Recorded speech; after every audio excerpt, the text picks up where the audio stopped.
भारत में एक बहुत ही प्रचलित नाम है मुन्ना। बहुत ही ज्यादा कॉमन। ये नाम किसी जाति धर्म के लिए विशेष नहीं है। अक्सर माएं छोटे बच्चे को मुन्ना कह देती हैं। ये निकनेम भी है और इसी नाम से जुड़ी है बिहार की एक कहानी। 1 मार्च 1951 को मुन्ना का जन्म हुआ। बिहार के बख्तियारपुर में जब मुन्ना ने किलकारी मारी तो किसी ने सोचा भी नहीं था कि ये राजनीति के एक जाने माने नाम बन जाएंगे। आज बिहार की राजनीति की जब भी जहां भी बात होती है तो मुन्ना का नाम साथ ही में लिया जाता है, जैसे कि बिहार और मुन्ना पर्यायवाची हों। ये 1977 की बात है जब मुन्ना ने पहली बार राजनीति में कदम रखा था। मुन्ना यानी नीतीश कुमार। नीतीश कुमार वो नाम है जिन्होंने अपनी शुरुआत इलेक्ट्रिकल इंजीनियरिंग से की और राजनीति के जाने माने नाम बन गए। इंजीनियरिंग करने के बाद नीतीश कुमार ने स्टेट इलेक्ट्रिसिटी बोर्ड में नौकरी शुरू कर ली थी, लेकिन एक दिन बाद ही नौकरी छोड़ दी और राजनीति में कदम रख लिया था। जयप्रकाश नारायण की सोशलिस्ट मूवमेंट इन्होंने ज्वाइन की थी और इमरजेंसी के दौरान नीतीश कुमार जेल भी गए थे। इमरजेंसी खत्म होने के बाद नीतीश राजनीति में और सक्रिय हो चुके थे।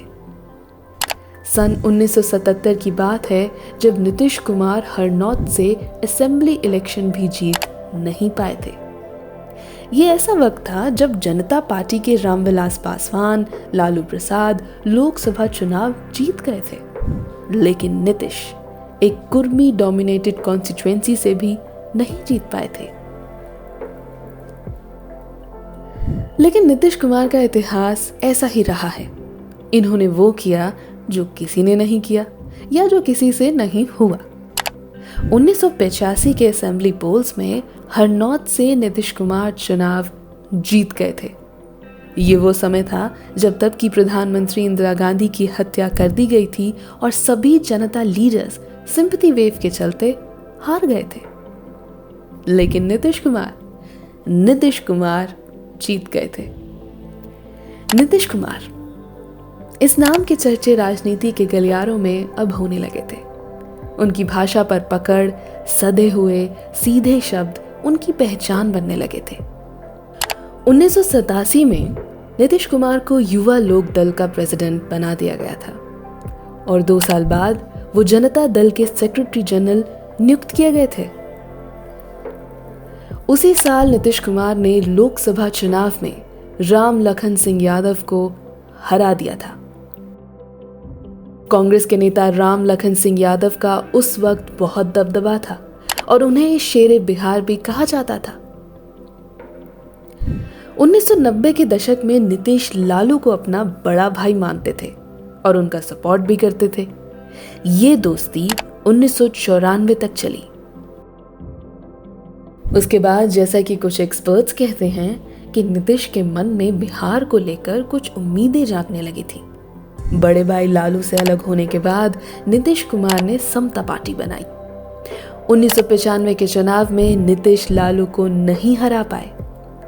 324 असेंबली सीट्स थी, जिनमें से नीतीश की समता पार्टी सिर्फ 7 सीट्स तक ही सीमित रह गई थी। लालू ने जबकि 160 सीट से ज्यादा पर पकड़ बना ली थी। 1995 में एक बार फिर से लालू ने बिहार की कमान संभाल ली थी। लेकिन नीतीश ने कभी हार मानना नहीं सीखा। 1995 के अंत तक इन्होंने बीजेपी के साथ नाता मजबूत करना शुरू कर दिया था। 1996 में समता पार्टी बीजेपी के साथ होली। उस वक्त बीजेपी के साथ सिर्फ शिवसेना और अकाली दल ही हुआ करते थे। 2 साल बाद अटल बिहारी वाजपेयी की सरकार आई और उस वक्त नीतीश कुमार को भी सेंट्रल कैबिनेट में जगह मिली और 2004 तक उन्होंने काम भी किया। ये 2000 से 2004 का वक्त था जब नीतीश कुमार ने अपनी स्ट्रैटेजी बदल दी। एक बार फिर नामुमकिन को मुमकिन किया।